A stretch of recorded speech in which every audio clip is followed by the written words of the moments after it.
Welcome, my name's Amanda D. Today we're going to break down the pose Salamba Sarvangasana, which in English is Shoulderstand. Headstand is known as the king of the asana and Shoulderstand is known as the queen. The reason for this is that they both have many benefits.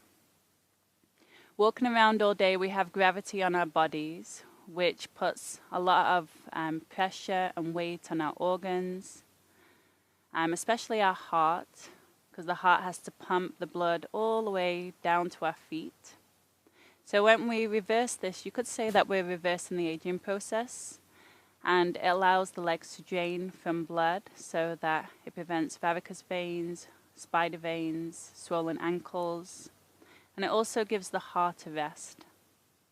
Also, your face is bathed in blood, which is great for the complexion. But there's many, many, many, many benefits of shoulder stand. So let's begin. What you're going to need is 2 blankets. You can use 2 towels like me. And then you'll also need a strap. The strap is not really important. This is going to help to keep your shoulders aligned. So if you don't have a belt that can tie, because you want to be able to loop it so it's about armpit distance wide. So if you just hold it across the front of the chest.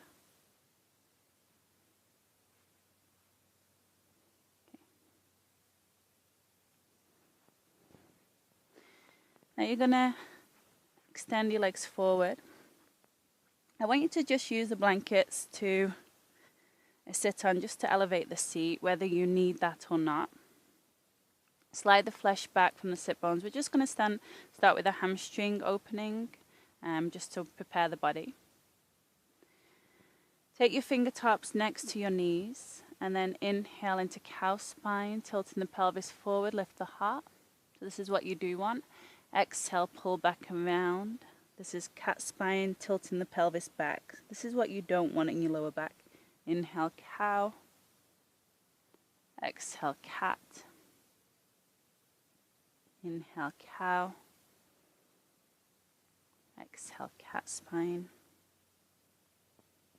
Inhale, cow. And exhale, cat. So come back into that cow spine, which we do want, with the pelvis tilting forward. If this is hard for you, I want you to bend the knees.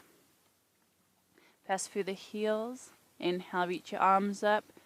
Lengthen through the spine. And then exhale, hinge at the hip creases and fold forward. You can use that strap around your feet if you can't reach to your feet. But again, try not to round in the lower back and tilt the pelvis a little more forward, reach the heart forward. So you have that neutral spine.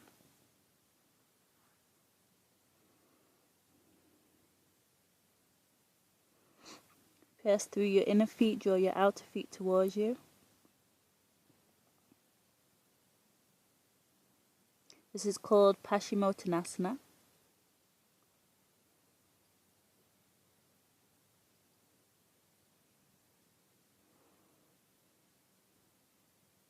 Take 3 more breaths. Inhale. Exhaling 1. Inhale, reach your heart forward a little more. Exhaling 2. Relax your shoulders. Inhale. And exhaling 3.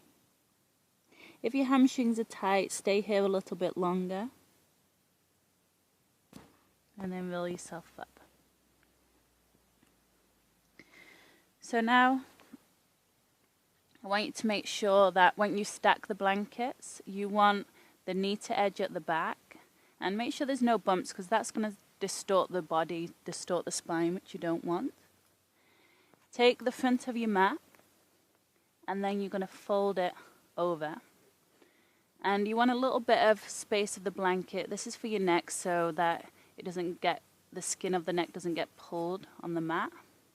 And then this is to keep the elbows from winging out, so you've got something to kind of traction the elbows in so they don't slide out. Take your strap. You're going to sit on the front edge of your mat. Now when you lie back, you can measure with your fingers. So you want about 1 inch of blanket above your shoulders. So as you can see, I have much more than that there. I have to wiggle up. So about 1 inch, so my head is on the floor. You don't want any hair tie distorting the head, and your shoulders are on the blanket. So when you roll up, they don't roll off the mat there. Take one arm through the loop. So getting your arms in place can be a little challenging here, but again, if it doesn't work for you, just release the strap. Bring your knees in, and then use your hands to press your feet overhead. Now this is the tricky part, is to get the second arm in. You want that strap just above your elbows.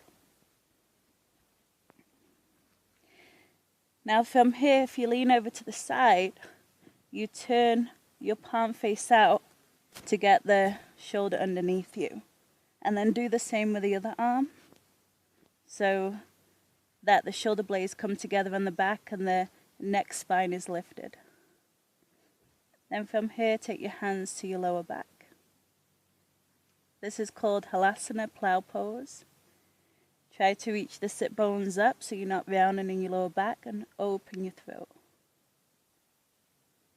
Take a few breaths.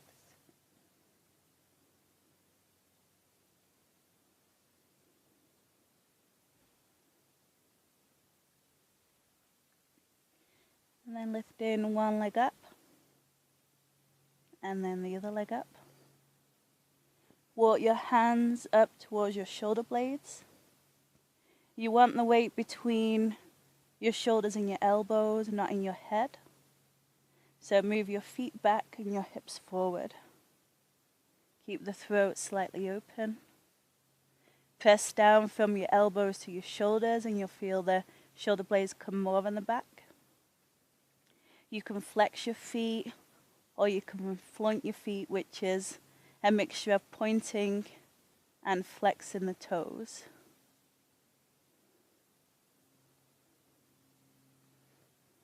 And they call this the yogi foot. Spread your toes wide. Breathe in deeply. So you can start by holding this pose for about 1 minute to 2 minutes, and then gradually building up maybe to about 10 minutes. But that should take some time. That's quite challenging to hold it for that length of time.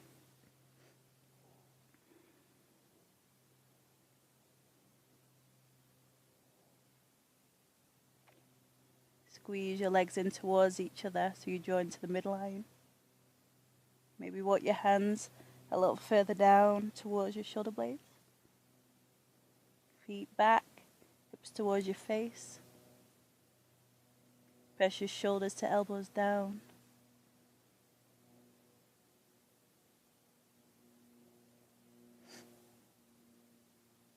Take 5 more breaths.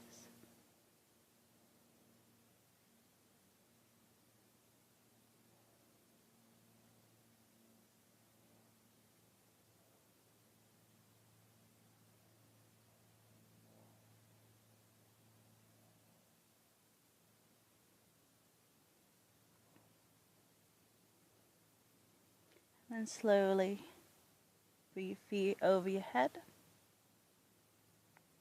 If your feet don't touch the floor, that's fine. You can bend your knees here. You can also put your feet against the wall, or you can put your feet on a block. Maybe bend your knees around your ears. Kapandasana.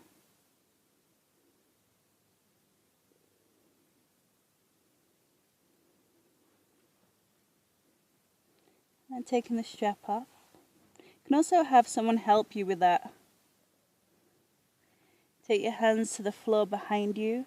Use the pressing down of your hands to slowly roll your back to the floor so you don't plunk down. You're using your core steady and slow. And then I want you to wiggle up so that your shoulders come off the back of the blanket. So if you look, the blanket is just behind my heart center. Shoulders and head on the floor. And then bring the soles of your feet together. Maybe hold onto your elbows above your head, which will open the heart and allow you to release from the shoulder stand. Deep breaths into the armpit area. So you're breathing sideways.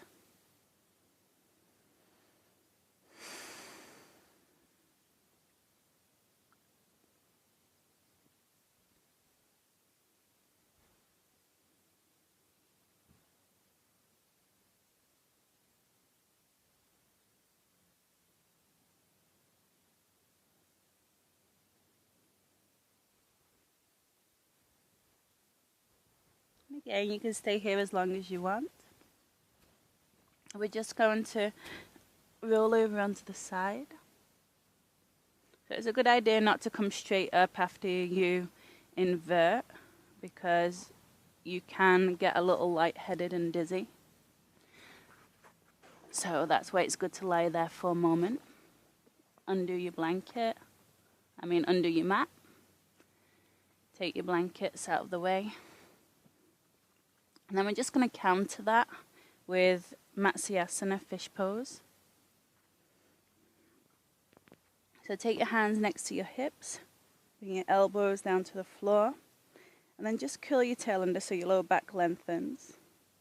Press down into your elbows, lift the heart. Maybe you have to walk your elbows forward to bring the crown of the head to the floor. Lift through the heart so you feel like there's less weight in the head. Now you can either stay here, otherwise, if you want to come into the full position, extend the legs up on a diagonal, take your hands to prayer, and then reach the prayer overhead. So you can reach your arms above your head, or another nice variation is to reach the arms in the same direction as the legs so that you can lift through the heart a little more.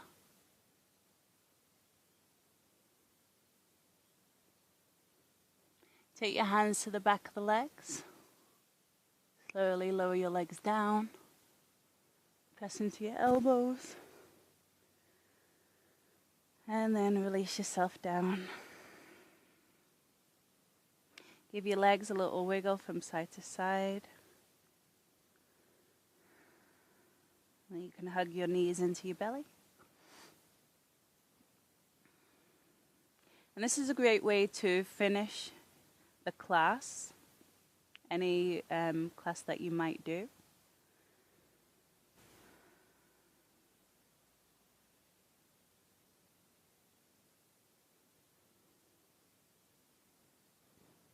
And then slowly rock yourself all the way up.